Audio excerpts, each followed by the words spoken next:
আমন্ত্রণ চ্যানেল 24 সন্ধ্যা 7টার খবরে। শুনছিলেন একেএস সংবাদ শিরোনাম। আপনাদের সাথে আছি আমরা দুজন, আমি রোকসানা জুই এবং আতিকুর রহমান। কোনো লুকোচুরি নয়, রীতিমতো লিখিত চুক্তি করে কোটি কোটি টাকার ঘুষ লেনদেন। শক্তিশালী এই ঘুষ চক্রে জড়িত চুনোপুটি থেকে সরকারি দপ্তরে থাকা রাঘব বোয়ালরা। ভূমি অধিগ্রহণে এমন মহাদুর্নীতি হয়েছে ঢাকা সিলেট মহাসড়কে, যেখানে সরকারি নথিতে কখনো ফসলি বাগান হয়ে গেছে বাড়ি, কখনো ফাঁকা জায়গায় গড়ে উঠেছে অদৃশ্য ভবন। এমনকি কোনো কোনো বহুতল ভবন বানানোই হয়েছে ভেঙে ফেলে অবৈধ অর্থ হাতিয়ে নেয়ার জন্য। জাহাঙ্গীর আলম রতন ও মেহেদি মিরাজের তোলা ছবিতে ইজাজ শমিকের অনুসন্ধান দেখুন। নরসিংদীর রায়পুরা উপজেলার ছায়াঢাকা মরজাল গ্রাম। রাস্তার পাশের জমি অনেক দাম। মোহাম্মদ সানাউল্লাহর 15% বাগান জুড়ে এবারও থোকায় থোকায় ধরেছে লটকন।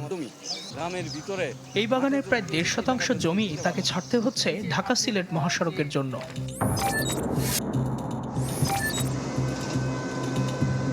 2022 সালের 16 মার্চ জেলা প্রশাসনের প্রাথমিক নোটিশে সানাউল্লাহর জমির ধরন ছিল বাগান, কিন্তু 3 বছর পর সরজমিন তদন্তে এই বাগান হয়ে যায় বসতবাড়ি।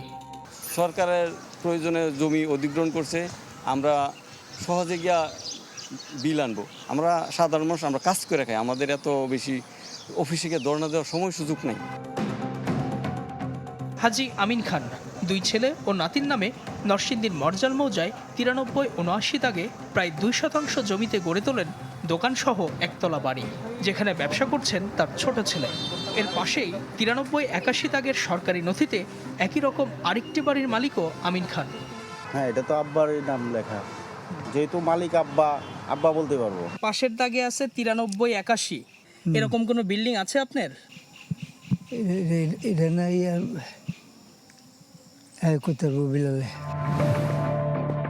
অনুসন্ধান বলছে আমিন খানের নামে অস্তিত্বহীন জমি নথিভুক্ত করে 8 সদস্যের সরকারি কর্মকর্তা কর্মচারীদের একটি চক্র।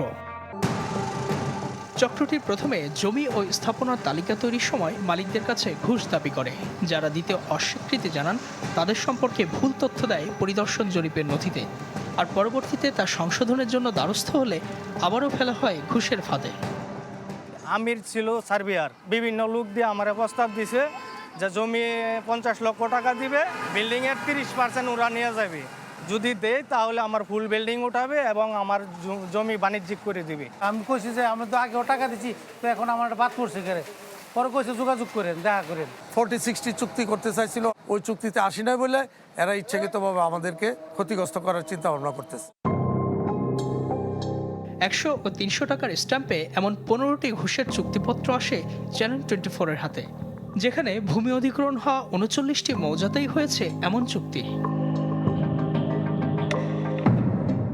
এই ভূমি অধিগ্রহণ প্রতারণা চক্রে জড়িত নরসিংদী জেলা প্রশাসনের সার্ভেয়ার আমির হোসেন, মোহাম্মদ সাইফুল ইসলাম, আব্দুল আজিজ, কানুনগো আব্দুল জলিল, সড়ক ও জনপদের সার্ভেয়ার মাসুদ রানা, উপসহকারী প্রকৌশলী এখলাস হোসেন, রাজীব কুমার দাস এবং ভূমি অধিগ্রহণ কর্মকর্তা আজিমুল হক। সম্প্রতি তাদের বেশ কয়েকজনকে দুর্নীতির দায়ে বদলি করেছে জেলা প্রশাসন।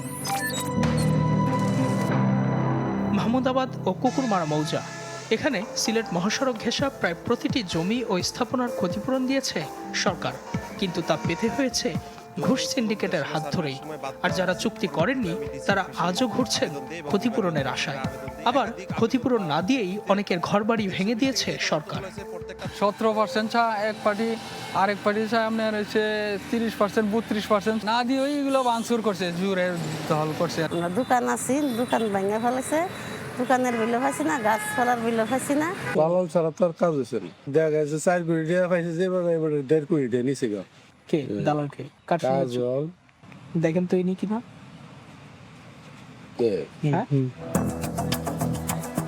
এবার সেই সার্ভেয়ার আমির হোসেন ও দালাল আব্দুল মতিনের মুখোমুখি হব আমরা। আপনারা এটাকে বাদ দিয়েছেন এই অংশ কেন? শুধু আপনি একা সাইন করেন নাই, সবাই মিলে এটা বাদ দিয়েছেন, কারণ কি? এটা কমিটি সবার সিদ্ধান্ত মোতাবেক হয়েছে।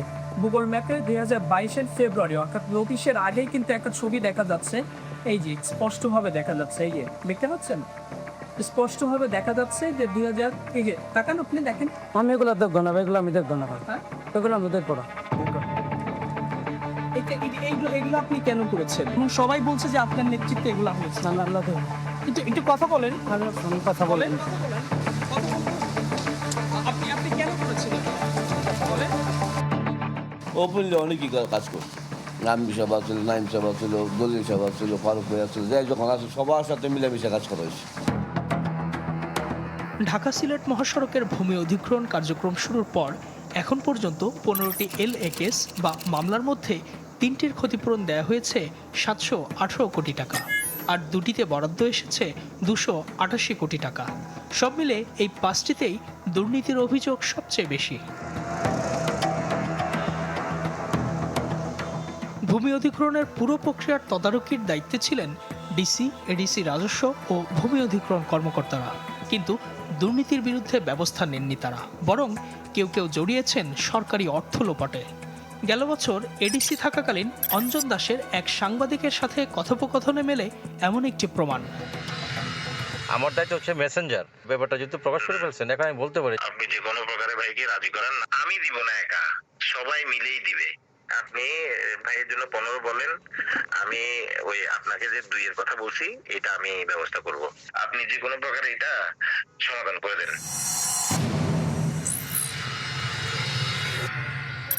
দুর্নীতিতে জড়িত থাকার বিষয়ে কথা বলতে চাইলে এড়িয়ে যাওয়ার চেষ্টা করেন এডিসি অঞ্জন দাস। যেহেতু এখন বিষয়গুলি নিয়ে তদন্ত চলমান, সুতরাং আমি আপাতত উদ্যোগ প্রতিবাদ দেব, তদন্ত করছেন, আমি আপাতত বলার জন্য আমার সুযোগ নেই আর কি। ভূমি অধিগ্রহণের দুর্নীতি অনিয়মের কথা জানাজানি হয় সরেজমিন তদন্তে নামে ঢাকা বিভাগীয় কমিশনারের কার্যালয়, কিন্তু সর্ষের মধ্যেই ভূত। খোদ কমিশনার কর্মকর্তাদের ঘুষ বাণিজ্যের তথ্য দিলেন সরকারি কর্মচারী সিন্ডিকেটের এক সদস্য। একটা বিল্ডিং এর জায়গায় 2টা বিল্ডিং এর এস্টিমেট হয়েছে, আরেকটা জায়গায় ওই জেবুন্নেসা নামে, তার নামে কোনো অস্তিত্ব নাই। জেবুন্নেসা এই যে এরকম যেরকম এই লোকও নাই, এই অবকাঠামো নাই, এটা কিন্তু এটা এস্টিমেট হয়ে গেছে। তার কথার সূত্র ধরে ভূমি অধিগ্রহণ অনিয়মে বিভাগীয় কমিশনারের জড়িত থাকার বেশ কিছু নথি আসে আমাদের হাতে। জেবুন্নেসা রত্নার দেয়া আছে 26x14 একচালা সেমি পাকা ঘর। এইখানে ওনার কোনো ঘর নেই। না, এখানে ওনার কোনো ঘর নেই। আফজল সাহেব কিন্তু আমার এখানে প্র্যাকটিক্যালি আসছিল এবং বলছিল যে পুরাটা বিল্ডিংই মানে ক্ষতিগ্রস্ত হয়, কিন্তু তারপরে ওনারা করে নাই কোনো এক অদৃশ্য কারণে। এসব নিয়ে অতিরিক্ত বিভাগীয় কমিশনার আজমল হোসেনকে প্রশ্ন করা হলে মুখ খুলতে চাননি তিনি। বলেন আমাকে কি বলেন? না আমি তো অনানুষ্ঠানিক, আমি ইন্টারভিউ দেবো না। না এটা ইয়ে করেন, আমি তো ইন্টারভিউ দেবো, তো আমার অথরিটির পারমিশন লাগবে। ঢাকা সিলেট রুটে 209 কিলোমিটারের মহাসড়ক নির্মাণে 829 একর ভূমি অধিগ্রহণ হচ্ছে 7 জেলায়, যাতে খরচ 7,975 কোটি 31 লাখ টাকা।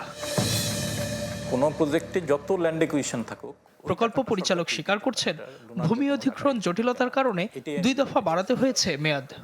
ঠিকাদারদেরকে জমি বুঝিয়ে দিতে পারেনি, এটার জন্য ওনারা আসলে অতিরিক্ত সময় চাইবেন, এটা যৌক্তিকও বটে।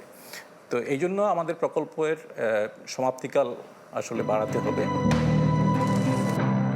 আমরা অনুসন্ধান শুরু করেছিলাম একটি বাগান দিয়ে। সরকারি নথিতে সেই বাগান হয়ে যায় বাড়ি। তারপর একে একে সামনে আসে ভুল জরিপ, স্ট্যাম্পে ঘুষের চুক্তি এবং সরকারি কর্মকর্তাদের ঘুষ বাণিজ্য। ঢাকা সিলেট মহাসড়ক শুধু একটি সড়ক নয়, এটি দেশের অন্যতম বড় অবকাঠামো প্রকল্প। কিন্তু ভূমি অধিগ্রহণের প্রতিটি ধাপে যদি দুর্নীতি আর অনিয়মের অভিযোগ ওঠে, তাহলে ক্ষতিগ্রস্ত শুধু একজন জমির মালিক নন, ক্ষতিগ্রস্ত হয় রাষ্ট্র, সেই সাথে বাড়ে প্রকল্পের ব্যয় ও সময়, আর সেই মূল্য শেষ পর্যন্ত পরিশোধ করে এদেশের সাধারণ মানুষ।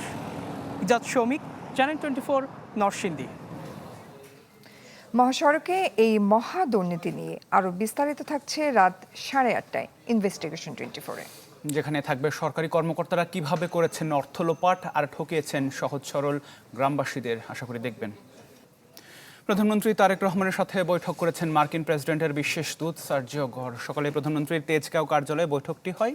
পরে সংবাদ সম্মেলনে প্রধানমন্ত্রীর কার্যালয়ের মুখপাত্র জানান, বিনিয়োগের সুযোগ অনুসন্ধানে আগামী সপ্তাহে যুক্তরাষ্ট্রের 25টি শীর্ষস্থানীয় কোম্পানির 45 প্রতিনিধি বাংলাদেশ সফর করবেন।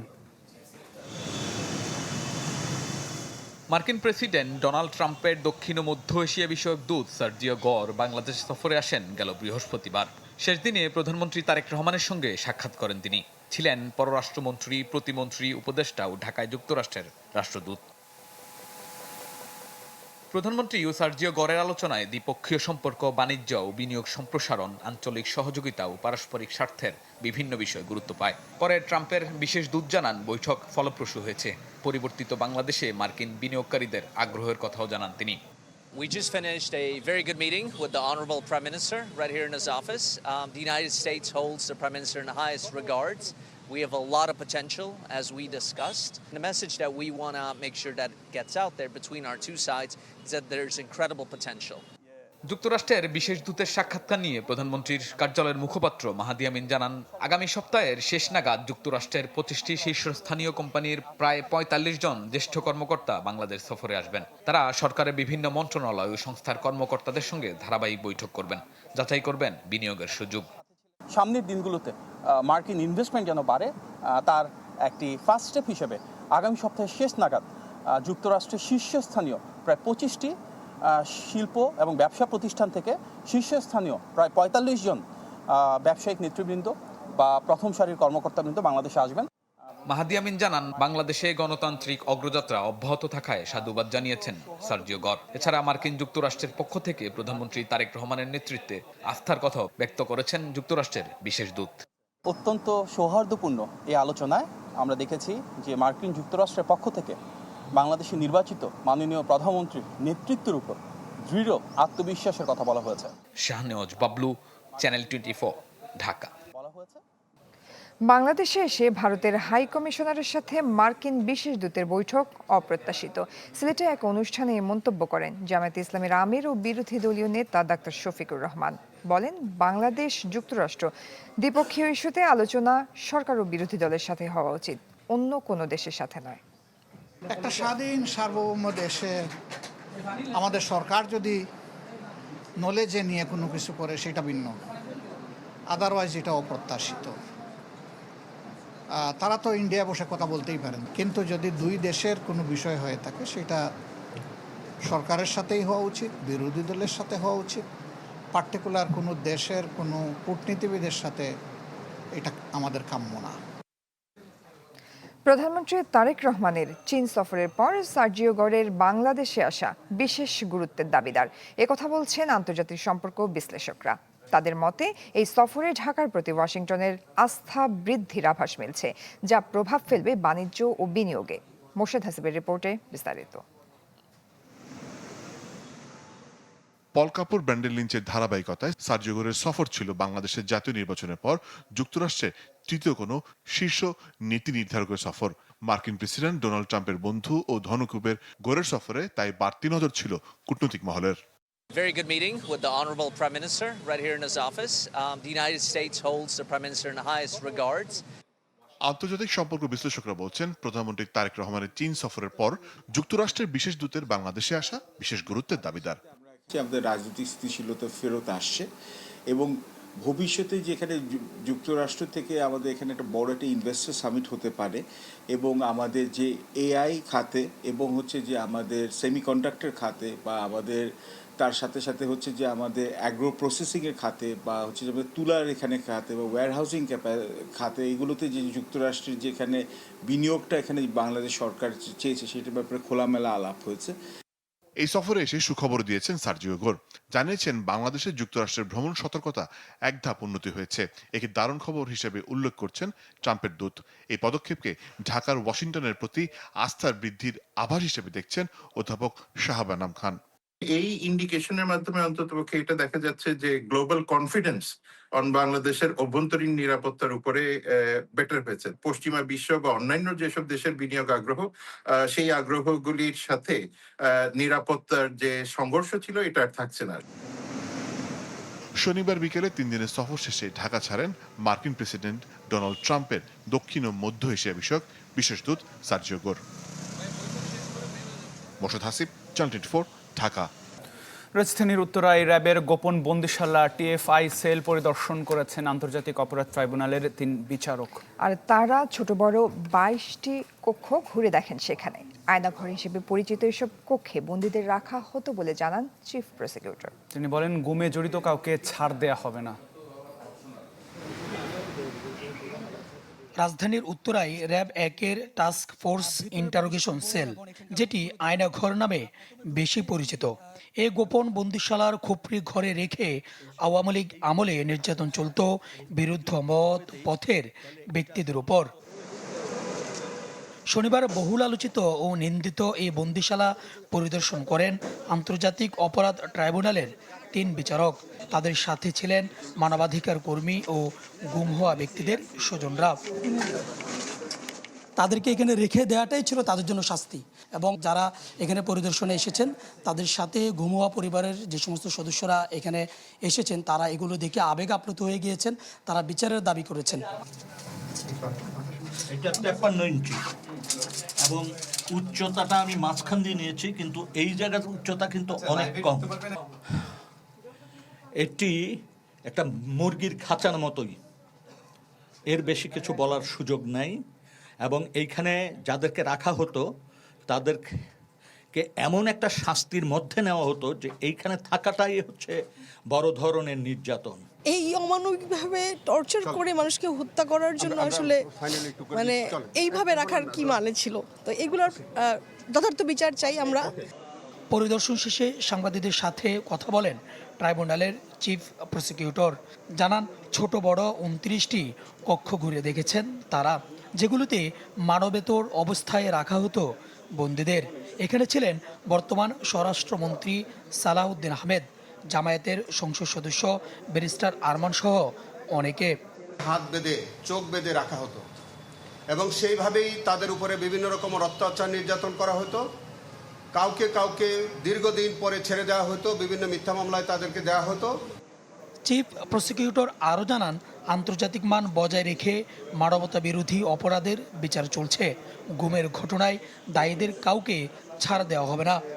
এভিডেন্স গোপন করার জন্য যারা এই পরবর্তীতে ওয়াল আপ করেছে, কনস্ট্রাকশন করেছে, তারাও কিন্তু বিচার থেকে এড়িয়ে যাওয়ার কোনো সুযোগ নাই। তবে আসামি পক্ষের আইনজীবীরা আয়নাঘর সংক্রান্ত অভিযোগকে ভিত্তিহীন বলে দাবি করেন। আয়নাঘর এটা বলা হয় নাই, এটা ইভেন চার্জশিটও বলা, ফর্মাল চার্জও বলা হয়েছে টিএফআই সেল, এবং টর্চার, নির্মম টর্চার হয়েছে, এই কথাটা আমরা বলতে পারি না। বিচার প্রক্রিয়ার অংশ হিসেবে আগামীতে ঢাকা ক্যান্টনমেন্টে ডিজিএফআই কার্যালয়ের ভেতরের জেআইসি সেলও পরিদর্শনের কথা আছে আন্তর্জাতিক অপরাধ ট্রাইব্যুনালের প্রসিকিউশন টিমের। এই রুমগুলো দেখতে পাচ্ছেন। Sultan Mahmud Arif, channel 24, Dhaka. World artificial intelligence cooperation organization WAICO-তে পর্যবেক্ষক দেশ হিসেবে যোগ দেওয়ার সিদ্ধান্ত নিয়েছে বাংলাদেশ। চলতি বছর 16 জুলাই সাংহাইয়ে গঠিত এই আন্তঃসরকার সংস্থাটির মূল লক্ষ্য আন্তর্জাতিক পর্যায়ে উদ্ভাবন ত্বরান্বিত করা এবং বৈশ্বিক ডিজিটাল বৈষম্য কমানো। এছাড়া কৃত্রিম বুদ্ধিমত্তা বা AI এর নিরাপদ ও জনকল্যাণমুখী ব্যবহার নিশ্চিতে বিশ্বব্যাপী উন্মুক্ত ও বৈষম্যহীন পরিবেশ তৈরি করতে চায় সংস্থাটি। AI সংক্রান্ত বৈশ্বিক নীতিমালায় নিজেদের যুক্ত রাখতেই পর্যবেক্ষক হিসেবে বাংলাদেশ এতে অংশ নিচ্ছে।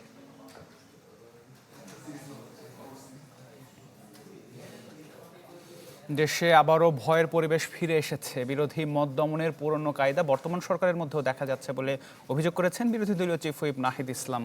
রাজধানীর সেগুনবাগিচায় ঢাকা রিপোর্টার্স ইউনিটিতে আলোচনা সভায় নাহিদ ইসলাম বলেন, বিভিন্ন রাজনৈতিক গোষ্ঠীর সাম্প্রদায়িক সম্প্রীতি নষ্টের চেষ্টা করছে। দাবি জানান গেল 16 বছরের সাম্প্রদায়িক হামলার বিচারের। মন্তব্য করেন, সব সম্প্রদায়ের মানুষের আত্মত্যাগের মাধ্যমে এই জুলাই আন্দোলন সফল হয়েছে। তাই কোনো নির্দিষ্ট রাজনৈতিক দল বা গোষ্ঠীকে নয়, বরং দলমত নির্বিশেষে সব নাগরিকের সমান সুবিধা নিশ্চিত করতে হবে।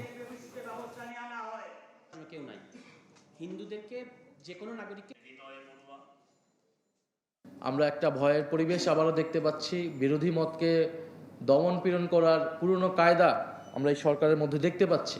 আমরা শুধু 16 বছরের গুম, খুন ইত্যাদির কথা বলতেছি, কিন্তু সাম্প্রদায়িক যেই ঘটনা হয়েছে সেগুলোর বিচারও যাতে নিশ্চিত করা হয় সেই দাবি আমরা উঠাচ্ছি আজকের এই জুলাই সম্প্রীতি সমাবেশ থেকে। রাজধানীতে গ্যাসের জন্য হাহাকার বাড়ছে, প্রভাব পড়েছে স্বাস্থ্য খাতে। রোগী ও মরদেহ বহনে গাড়ির খরচ বেড়েছে দ্বিগুণ। ফলে বিপাকে সেবাগ্রহীতারা। চালকদের দাবি, বিকল্প জ্বালানি তেলের ব্যবহারে ভাড়া বাড়াতে বাধ্য হয়েছেন তারা। প্রতিদিন হাজারো রোগী রাজধানীর হাসপাতালগুলোতে আসে চিকিৎসা নিতে। জরুরি ভিত্তিতে রোগী বহনে অপরিহার্য বাহন অ্যাম্বুলেন্স। চলমান গ্যাস সংকটে বেড়েছে এর পরিবহন খরচ।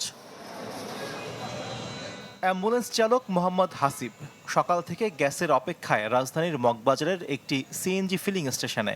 জানান 12 দিন ধরে চলা এই জ্বালানি সংকটে অ্যাম্বুলেন্সের ভাড়া বেড়েছে প্রায় দ্বিগুণ। গরিব রুগীর উপরে চাপ পড়ে, যারা মধ্যবিত্ত তাদের উপরে চাপ পড়ে। যারা মনে করে আমরা বরিশালে চলে যাব, 8,000 টাকায় বরিশাল চলে যেতে পারি, কিন্তু গ্যাসে সেখানে কিন্তু আমরা 14,000 টাকায় বরিশাল যেতে পারি না।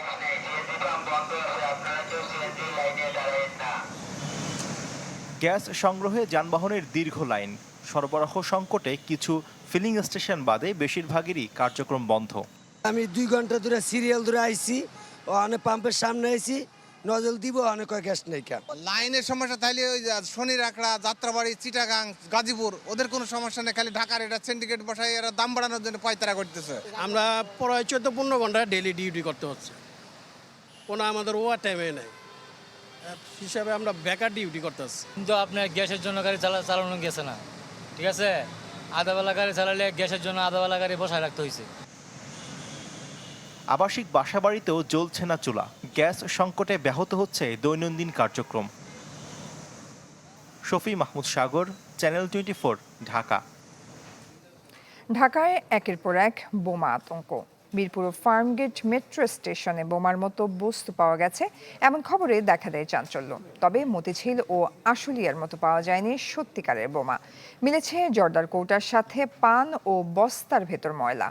পুলিশ বলছে যে কোনো নাশকতার চেষ্টা প্রতিহতে সর্বোচ্চ সতর্কতারা। দুপুরের দিকে মিরপুর 10 মেট্রো স্টেশনে বোমা সদৃশ বস্তু পাওয়া গেছে, ছড়িয়ে পড়ে এমন খবর।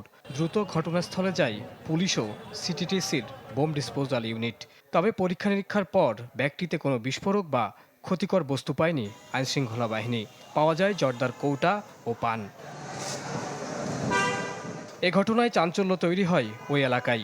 জনসাধারণের নিরাপত্তা নিশ্চিতে কিছু সময়ের জন্য বন্ধ রাখা হয় মেট্রো স্টেশনের প্রবেশ গেটগুলো। স্যার কি হয়েছে এখানে? বলতেছে এখানে বোমা পাওয়া গেছে, তোমরা তাড়াতাড়ি বের হও, না বিপজ্জনক আছে। তারপর বের হয়ে গেছি। এই যে জনমনের একটা আতঙ্ক সৃষ্টি হলো, এই যে আতঙ্কগুলোর মধ্যে থেকে দেখেন আমরা কিন্তু ইয়ার মধ্যে আছি, অর্থাৎ ওরিডাস।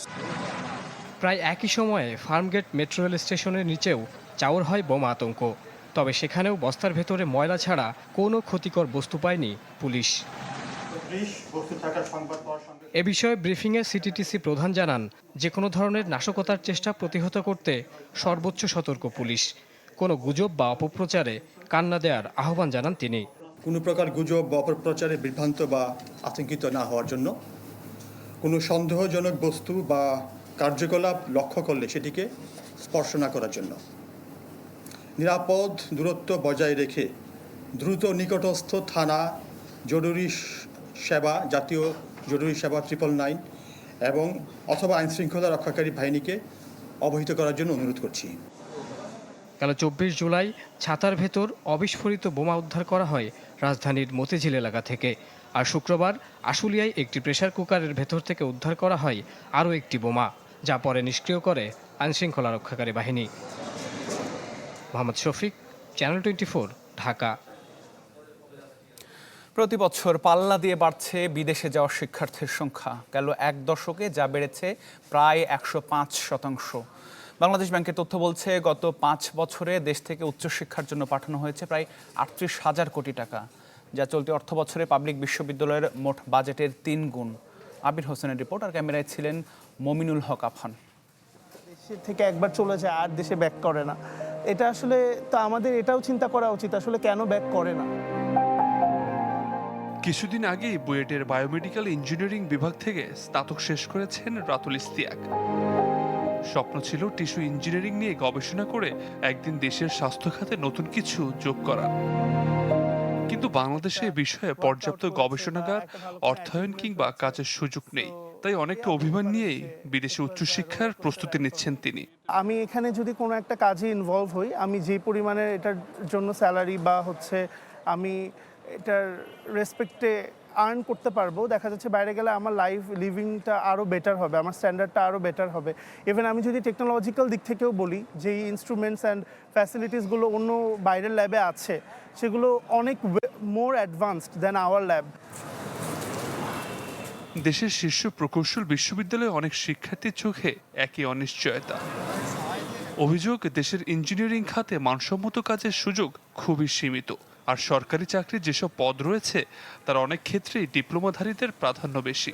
যে স্টার্টিংয়ের স্যালারি এত কম থাকে যে আমি টিউশন করেই তার চেয়ে স্টুডেন্ট লাইফে তার চেয়ে বেশি আর্ন করতে পারতেছি। আমরা যে যতটা দিতে চাই দেশকে, দেশ সেটা নিতে পারছে না বা নিচ্ছে না। ডিপ্লোমা যারা করে আসে তারা হচ্ছে 11তম গ্রেডে ঢুকে হচ্ছে প্রমোশন পেয়ে হচ্ছে আস্তে আস্তে 9ম গ্রেডে চলে যায়। ফলে কি তা হয় কি আমাদের হচ্ছে সিটগুলো ফাঁকা থাকে না। ফলে আমরা যদি ফিল্ড যদি এইভাবে না পাই, যে ইঞ্জিনিয়ারিং সেক্টরের ফিল্ড, তাহলে তো অবশ্যই আমরা হচ্ছে বেটারমেন্টের জন্য বিদেশে যাবই। তবে বিষয়টি শুধু কিছু মেধাবী শিক্ষার্থীর দেশ ছেড়ে যাওয়ার গল্প নয়। বাংলাদেশ ব্যাংকের তথ্য বলছে, গত 5 বছরে শুধু উচ্চশিক্ষার জন্যই বিদেশে পাঠানো হয়েছে প্রায় 38,000 কোটি টাকা।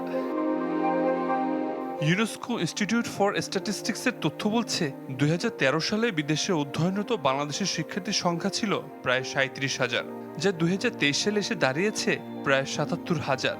অর্থাৎ এক দশকে বিদেশমুখী শিক্ষার্থীর সংখ্যা বেড়েছে প্রায় 105%। জব সেক্টরে যে পরিমাণ আমরা স্যালারি দেই, সেই স্যালারিটা এখন আমাদের যে লিভিং কস্ট সেটার সাথে ম্যাচ করে না। আরেকটা বড় ক্ষেত্র হচ্ছে যে আমাদের কাজের ক্ষেত্র, যেটা যে টেকনিক্যাল কাজের ক্ষেত্র, সেটা আমরা তৈরি করতে পারিনি। শিক্ষাবিদদের মতে, দেশের গতানুগতিক চাকরির বাইরে প্রযুক্তি ও গবেষণা ভিত্তিক খাতে এখনো পর্যাপ্ত কর্মসংস্থান ও মানসম্মত গবেষণার পরিবেশ গড়ে ওঠেনি। আমাদের একাডেমিয়া এবং আমাদের ইন্ডাস্ট্রির সাথে কিন্তু কোনো যোগাযোগ বা লিঙ্ক নাই। তো সুতরাং এইটাকে আরও কীভাবে করা, যেটার জন্য ডেডিকেটেড একটা পোস্ট থাকা, ইউনিভার্সিটিকে আলাদা সেন্টার করা যেখানে তারা এই কাজটা সবসময় করবে, তাহলে আমার ধারণা হয়তো বা আনএমপ্লয়াবিলিটি যে ব্যাপারটা ঘটছে সেটা একটু কমে যাবে। ক্ষমতায় আসার পর সব সরকারি শোনায় উন্নয়নের মহাপরিকল্পনার কথা, তবে সেই পরিকল্পনায় কি সত্যি মেধাবী তরুণদের ভবিষ্যৎ গুরুত্ব পায়? একটি মানসম্মত চাকরির অভাবে দেশ থেকে চলে যাওয়াই যেন একমাত্র সমাধান হিসেবে দেখছে মেধাবী তরুণরা। শিক্ষাবিদরা বলছেন, শুধুমাত্র শিক্ষা বাজেট বাড়িয়ে নয়, তৈরি করতে হবে যথেষ্ট মানসম্মত কর্মসংস্থান এবং দিতে হবে সামাজিক নিরাপত্তা। তবে হয়তো এসব মেধাবী তরুণদের দেশে রাখা যাবে। আবির হোসেন, চ্যানেল 24, ঢাকা। বন্ধ হয়ে গেল চট্টগ্রাম ভিত্তিক শিল্প গ্রুপ এস আলমের 10টি প্রতিষ্ঠান। দীর্ঘদিনের কাঁচামাল সংকট আর আর্থিক বিধিনিষেধের জেরে গতকাল দেওয়া নোটিশের পর আজ থেকে তা কার্যকর হয়েছে। ফলে সকাল থেকে উৎপাদন পুরোপুরি বন্ধ এস আলম চিনি, ইস্পাত, সিমেন্ট ও তেল শোধনের প্রতিষ্ঠানগুলোতে। অবশ্য ধীরে ধীরে কারখানা স্থবির হতে থাকলেও গেল 2 বছর ধরে কর্মীদের বেতন দিয়ে আসছিল কর্তৃপক্ষ। আগামী 6 আগস্টের মধ্যে অবশিষ্ট বকেয়া পরিশোধের কথাও জানিয়েছে গ্রুপটি। কারখানাগুলো বন্ধে দিশেহারা হয়ে পড়েছেন কয়েক হাজার শ্রমিক কর্মচারী। তবে কর্তৃপক্ষ জানায়, পুনরায় চালু হলে বিদায়ী কর্মীদের ফিরিয়ে আনা হবে। তবে অন্যান্য প্রতিষ্ঠান বন্ধ হলেও চালু রয়েছে বাঁশখালীতে চীনের সাথে এস আলমের যৌথ মালিকানার বিদ্যুৎ কেন্দ্র এসএস পাওয়ার। অনুপ্রবেশকারীদের দেখভালের দায়িত্ব ভারতের নয়, তাই আইনি প্রক্রিয়ার মাধ্যমে চিহ্নিত করে তাদের ফেরত পাঠানো হচ্ছে। আগামীতেও এই ধারা অব্যাহত থাকবে বলে জানিয়েছেন পশ্চিমবঙ্গের মুখ্যমন্ত্রী শুভেন্দু অধিকারী। একটা অবৈধ অনুপ্রবেশকারী, তারা এই দেশে বা এই রাজ্যে থাকবেন না। প্রক্রিয়ার মধ্য দিয়ে ফেরানো হচ্ছে, সংখ্যাটা কম। আগামী দিনে চিহ্নিত করে তাদেরকে ফেরত পাঠানো হবে সতর্কতার সঙ্গে এবং যাচাই বাছাই করে। যারা অনুপ্রবেশকারী তাদেরকে যেতে হবে, তারা এখানে থাকবে না, তাদেরকে আমরা খাওয়াতে পারবো না। উন্নত ভবিষ্যতের আশায় জীবনের ঝুঁকি নিয়ে একসঙ্গে সমুদ্র পাড়ি দিয়েছেন প্রায় 60,000 অভিবাসন প্রত্যাশী। মরক্কো থেকে সাঁতার কেটে ও কাঁটাতার ডিঙিয়ে স্পেনের সেউতায় এমন অনুপ্রবেশ। এই ঘটনায় এখন পর্যন্ত প্রাণ হারিয়েছেন 67 জন। 48,000-এর বেশি অভিবাসন প্রত্যাশীকে ফেরত পাঠিয়েছে স্পেন সরকার। অভিবাসন সংকটের শঙ্কায় এরই মধ্যে সেনজেন এলাকায় অবাধ চলাচলের সুবিধা স্থগিত করেছে ইতালি। নেই কোনো ব্যাগপত্র কিংবা জীবন ধারণের প্রয়োজনীয় সম্বল, এমনকি জীবন বাঁচানোর কোনো ব্যবস্থাও নেই সাথে। তবুও ঝুঁকি নিয়ে সমুদ্র পাড়ি দিলেই কাঁটাতারের ওপারে উন্নত ভবিষ্যতের হাতছানি। এই স্বপ্ন বুকে লালন করেই মরক্কো থেকে স্পেনের স্বায়ত্তশাসিত শহর সেউতায় অভিবাসন প্রত্যাশীদের দুঃসাহসিক সমুদ্রযাত্রা। উত্তর আফ্রিকার দেশটি থেকে স্পেন সীমান্তে পাড়ি জমিয়েছেন 60,000 অভিবাসন প্রত্যাশী। কেউ সাঁতরে, কেউ বা কাঁটাতার ডিঙিয়ে অনুপ্রবেশ করেছেন সেউতায়। এরই মধ্যে 48,000-এরও বেশি মানুষকে ফেরত পাঠিয়েছে স্পেন সরকার। এ ঘটনায় এখন পর্যন্ত প্রাণ হারিয়েছেন অর্ধ শতাধিক। আমরা শুধু নিরাপদ জীবন চাই, কিন্তু সেই স্বপ্নের পথেই অনেককে হারাতে হয়েছে। মানুষ যুদ্ধ, দারিদ্র্য ও অনিশ্চয়তা থেকে বাঁচতেই জীবন ঝুঁকিতে ফেলছে। শুধু সীমান্ত কঠোর করলেই এর সমাধান হবে না। সাগর পথে সেউতায় পৌঁছানো অভিবাসীদের তাৎক্ষণিকভাবে মরক্কোতে ফেরত পাঠানো যাবে না। স্বাভাবিক প্রক্রিয়া অনুসরণ, আইনি সহায়তা ও আশ্রয়ের আবেদন করতে পারবে তারা। স্পেনের সুপ্রিম কোর্টের সাম্প্রতিক রায়ের পরই দেখা যাচ্ছে এই মানব ঢল। রায়ের সুযোগ নিয়েই দালাল চক্র অভিবাসন প্রত্যাশীদের অবৈধভাবে ইউরোপে ঢুকতে উৎসাহিত করছে, অভিযোগ স্পেন সরকারের। হাজার হাজার মানুষের এমন আকস্মিক অনুপ্রবেশে হিমশিম অবস্থা স্পেনের সরকারের। পরিস্থিতি সামাল দিতে আইনশৃঙ্খলা বাহিনী মোতায়েন করা হয়েছে। হঠাৎ বিপুল সংখ্যক অনুপ্রবেশের প্রভাব পড়েছে পুরো ইউরোপ জুড়ে। অন্য দেশে অভিবাসীদের ছড়িয়ে পড়ার শঙ্কায় সাময়িকভাবে সেনজেন অঞ্চলের অবাধ চলাচলের সুবিধা স্থগিত করেছে ইতালি। যুদ্ধ, দারিদ্র্য, অনিশ্চিত ভবিষ্যৎ এবং জলবায়ু পরিবর্তনের কারণে আফ্রিকা থেকে ইউরোপমুখী মানুষের স্রোত থামছে না। সেউতা এখন শুধু সীমান্ত নয়, ইউরোপের অভিবাসন সংকটের নতুন প্রতীক হয়ে উঠেছে বলছেন বিশেষজ্ঞরা। মার্জিয়া শ্রেয়া, চ্যানেল 24। রাশিয়ার ক্ষেপণাস্ত্র হামলায় ইউক্রেনের রাজধানী কিয়েভে অন্তত 9 জন নিহত হয়েছেন। শনিবার স্থানীয় সময় ভোরে চালানো এই হামলায় একটি আবাসিক ভবনের অংশবিশেষ ধসে পড়ে। এতে কয়েকজন আটকা পড়েন। হামলায় কয়েকটি গুদামও আগুন লেগে যায়। সেখানে কিয়েভের মেয়র জানিয়েছেন আহত অন্তত 5 জনকে হাসপাতালে ভর্তি করা হয়েছে। প্রত্যক্ষদর্শীরা জানিয়েছেন হামলার সময় শহর জুড়ে অনেকগুলো বিস্ফোরণের শব্দ শোনা যায়। সাম্প্রতিক মাসগুলোতে কিয়েভে রাশিয়ার হামলা বেড়েছে। পাকিস্তানের কারাকোরাম পর্বতমালার ব্রড পিকে তুষার ধসে নিহত হয়েছেন বিশ্বখ্যাত পর্বতারোহী নির্মল পূজা। তার প্রতিষ্ঠান এলিট এক্সপেডিশনস এই তথ্য নিশ্চিত করেছে। একই সঙ্গে জানানো হয়েছে অভিযানে থাকা বাকি 9 জন পর্বতারোহীরও কেউ বেঁচে নেই। 26,400 ফুট উচ্চতার ব্রড পিকে তুষার ধসের পর দীর্ঘ সময় ধরে নিখোঁজ পর্বতারোহীদের খোঁজ চালান উদ্ধারকারীরা। শুক্রবার দুর্ঘটনাস্থল থেকে 3 পর্বতারোহীর মরদেহ উদ্ধার করা হয়। সংশয় ছিল বাকি 7 জনের জীবিত থাকা নিয়ে। অবশেষে জানানো হলো সবার মৃত্যুর খবর। ব্রড পিক বিশ্বের অন্যতম বিপজ্জনক পর্বতশৃঙ্গ হিসেবে পরিচিত। 2013 সালে অন্তত 6 জনের মৃত্যু হয়েছে এই পর্বতে।